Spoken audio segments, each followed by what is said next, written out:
Morning all of you. मैं Anil sir Stirling school की तरफ से आपको हिंदी ग्रामर के विषय में कुछ बताना चाहता हूँ।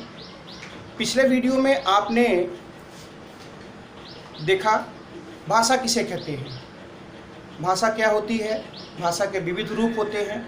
उसी परिप्रेक्ष्य में आपको आज हम लिपि के बारे में समझाएंगे। लिपि, वास्तव में लिपि क्या है? किसी भाषा को लिखने की जो विधि होती है उसे लिपि कहते हैं।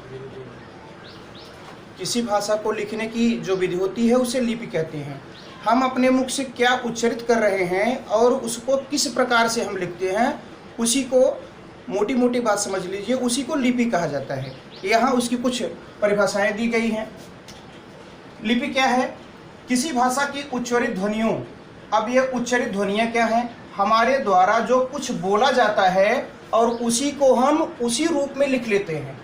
उच्चारित ध्वनियों को दर्शाने के लिए जो चिन्ह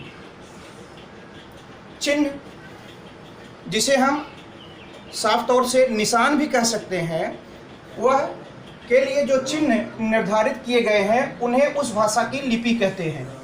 एक बार पुनः आप समझ लीजिए, लिपि क्या है? इंग्लिश में लिपि को स्क्रिप्ट कहते हैं। लिपि वह है जिसके द्वारा भाषा को लिखा जाता है।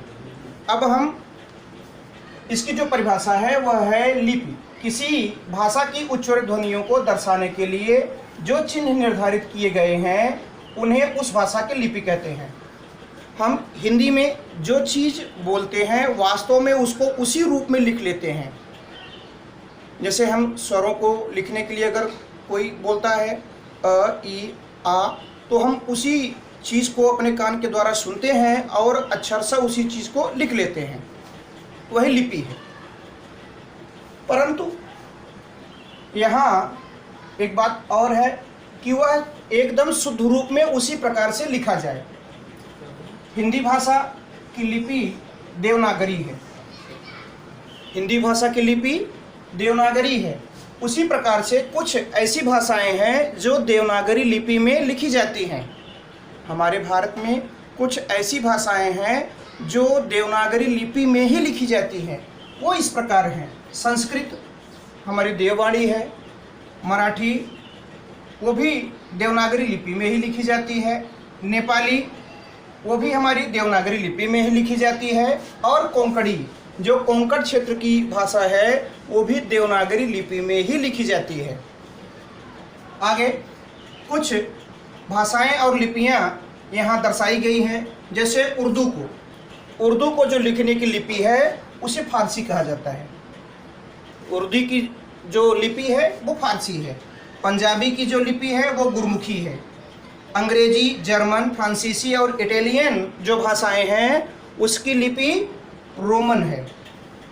तो आप ये समझ लीजिए कि लिपि वह होता है जिसमें किसी चिन्ह को उसी रूप में लिखा जाता है।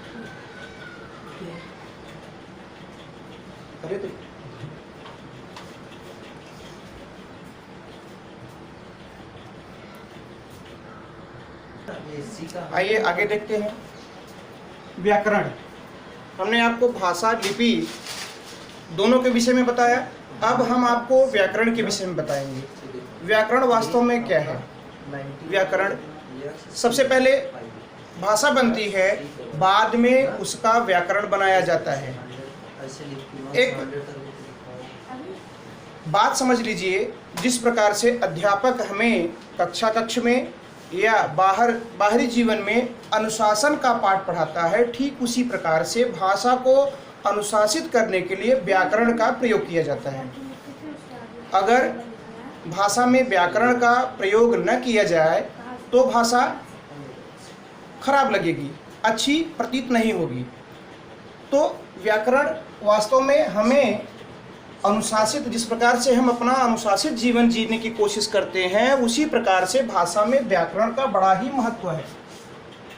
आइए इसकी परिभाषा देखते हैं। व्याकरण वह शास्त्र है जिससे भाषा के शुद्ध रूप का ज्ञान होता है।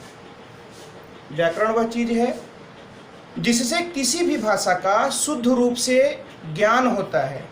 ऐसा ना हो कि हम कुछ लिख रहे हैं, अर्थ कुछ निकल रहा हो। जैसे मोहन दूध पीती है, अगर ऐसा कहीं लिख दिया जाए तो उसकी जो सार्थकता है वो खत्म हो जाएगी। वहाँ पुल्लिंग है और यहाँ स्त्रीलिंग बन रहा है। इसलिए हम भाषा को शुद्ध रूप में लिखने के लिए व्याकरण का ही प्रयोग करेंगे। बिना व्याकरण के भाषा अशुद्ध मानी जाएगी, शुद्ध नहीं मानी जाएगी। अब व्याकरण के कुछ अंग होते हैं।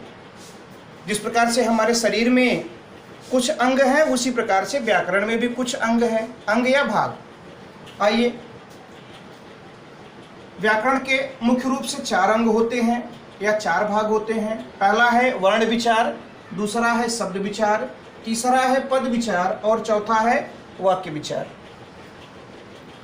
जिस प्रकार से हमारे हाथों की हथेलियों में 5 अंगुलियां हैं, उसी प्रकार से व्याकरण में 4 अंग होते हैं। पहला है वर्ण विचार, दूसरा है शब्द विचार, तीसरा है पद विचार और चौथा है वाक्य विचार। आइए पहले की परिभाषा का हम अध्ययन करते हैं। वर्ण विचार क्या है? वर्ण भाषा की सबसे छोटी इकाई होती है। वर्ण क्या होती है? भाषा की सबसे छोटी इकाई होती है। इसे अक्षर भी कहा जाता है। वर्ण विचार के अंतर्गत वर्णों के आकार, बनावट, उच्चारण आदि का अध्ययन किया जाता है। वर्ण का आकार कैसा है, बनावट कैसा होना चाहिए और उसका उच्चारण किस प्रकार से होना चाहिए। वास्तव में जो शब्द हम बोल रहे हैं, जो वर्ण बोल रहे हैं, उसी का उच्चारण सही तरीके से हम करें। दूसरा है शब्द विचार। शब्द वर्णों के सार्थक मेल से बनते हैं। अगर शब्द सार्थक न हो तब वह सही नहीं है। इसलिए शब्द वर्णों के सार्थक मेल से बनते हैं, निरर्थक नहीं, सार्थक। अगर निरर्थक हो गया तब वहाँ यह चीज़ लागू नहीं होगी, बल्कि सार्थक मेल से ही वर्ण बनते हैं। इसके अंतर्गत शब्दों की उत्पत्ति, भेद, बनावट और उसमें होने वाले परिवर्तन आदि का अध्ययन किया जाता है। फिर से सुन लीजिए, शब्द विचार क्या है? शब्द वर्णों के सार्थक मेल से बनते हैं। इसके अंतर्गत शब्दों की उत्पत्ति, भेद, बनावट और परिवर्तन आदि का अध्ययन किया जाता है। तीसरा है पद विचार।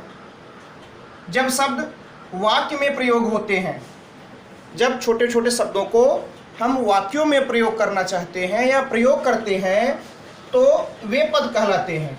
फिर से सुन लीजिए, जब शब्द वाक्य में प्रयोग होते हैं तो वे पद कहलाते हैं। इसके अंतर्गत लिंग, वचन, कारक, काल आदि के कारण होने वाले परिवर्तन का अध्ययन किया जाता है। एक बार पुनः इस परिभाषा को सुनिए। पद विचार, जब शब्द वाक्य में प्रयोग होते हैं तो वे पद कहलाते हैं। इसके अंतर्गत लिंग, वचन, कारक, काल आदि के कारण होने वाले परिवर्तन का हम अध्ययन करते हैं। चौथा है वाक्य विचार। वाक्य शब्दों के सार्थक मेल से बनते हैं। वाक्य शब्दों के सार्थक मेल से बनते हैं। वाक्य विचार के अंतर्गत वाक्य की रचना, वाक्य के भेद, विराम चिन्हों का प्रयोग आदि का अध्ययन किया जाता है। एक बार पुनः वाक्य विचार को सुन लीजिए। वाक्य शब्दों के सार्थक मेल से बनते हैं। वाक्य विचार के अंतर्गत वाक्य की रचना, वाक्य के भेद, विराम चिन्हों का प्रयोग आदि का अध्ययन किया जाता है। तो आज आपका भाषा, लिपि और व्याकरण का चैप्टर संपूर्ण हुआ।